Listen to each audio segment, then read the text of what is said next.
The Institute of Directors Ghana has expressed worry about the practice where chief executives of state-owned institutions are appointed by the president even before their boards are formed. According to the Institute's president, Roxing Dogbegam, such a decision defeats the purpose of corporate governance practice, since the board of directors is the focal point of the existence of these institutions.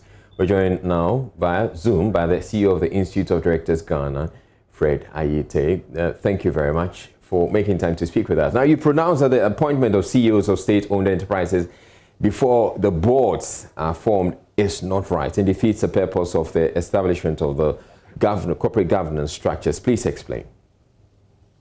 Well, I think that, like you rightly said in your introduction, it's clear that the board of directors is the focal point of the corporate governance system. And as a matter of fact, the shareholders sort of empower the board of directors, and then the board of directors are to ensure that they also delegate the authority to the management, which is led by the CEO. And so it's very important that we get the board put in place first, give them all the empowerment that they need, right? And then once they are well structured and as best practice and good corporate governance, right, then they will then go out and do the right due diligence and then appoint the right CEO, who then also together then they also appoint the management team, or they sort of establish that, so that you can sort of prevent possible challenges between the board and that of management. And so we are advocating for such sound and good corporate governance practice. Are you saying then that you're expecting the power to appoint the CEO to be taken away from the president and given to the board? In which sense, in which case the board will be established by the president anyway, and then the board then appoints its own CEO. Is that what you're suggesting? Absolutely, absolutely, absolutely. But even then, even then, the president has a hand in who gets onto these boards. And so, in effect, the president is still indirectly appointing the CEO. Fine, that's okay. But what we are advocating is the practice. Okay? So the president may have the interest there, but what is important is that the board, which is more of a higher authority in terms of the governance of the organization, must first be in place. We've got to also appreciate that if we don't get that done, right, then what will happen is that you will be getting a lot of conflict between the CEO and the board, or the management team and the board. And so it's the practice that we can do better. We can sort of improve on that. All right. So is this to cure currently? Yeah. Is this to cure that problem where? Yeah. I'm asking, is this to cure the problem where you have the CEO feeling that, no, I'm not getting my authority, or I'm not mandated by the board, and so you didn't appoint me, and so you can tell me what to do? Is that what you're trying to cure? Well, not just that alone, but you've got to also understand the responsibility of directors in the Act 992 of 2019, the Companies Code. And it's clear that there are responsibilities of the directors. For the directors to do their job, they must also feel that, right, they have the responsibility over the management team. So you may cure a number of behavioral things that may happen if the CEO and the management team taking too much power beyond the board, because they believe very much that the appointing authority sits outside the board.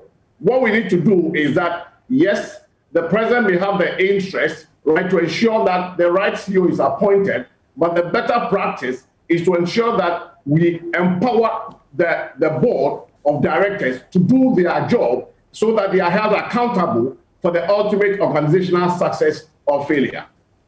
Now, we're learning you have met the president on this matter. What has been his response? Well, obviously, the president recognizes that while there is scope for some improvement in this area, of course, legally, the president of the state is mandated or is given the authority to do that. However, what we sort of discussed that with him, so he encouraged us that we have to continue with the advocacy.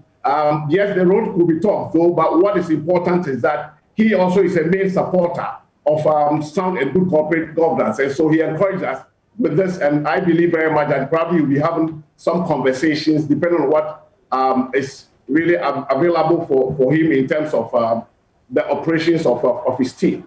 But really, he recognizes the challenges that we could face. Nonetheless, he was supportive. All right, what does your Institute's Code of Conduct corporate governance seek to do?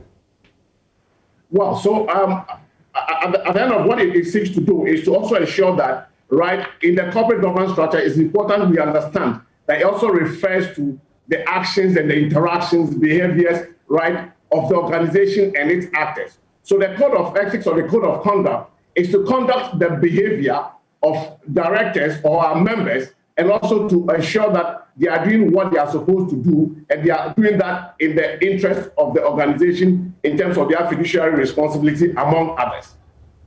All right, now, before you go, you're the first business sector person we're having to speak with on JoyNews since news broke of the demise of former President J.J. Rawlings. Do you have any thoughts to share on that?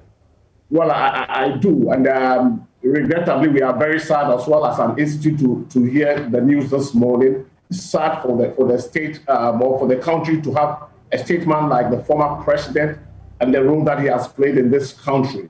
And so we mourn and we feel so much for the family, and our hearts and prayers are with the family, and then also also with the state as well. And also we also said that because obviously the president is probably the major chief mourner of our former president passing on, and that is a very sad day, unfortunately. And we pray to God that He should comfort the family and also all of us as a nation. All right, thank you very much. Fred Aite is with the Institute of Directors.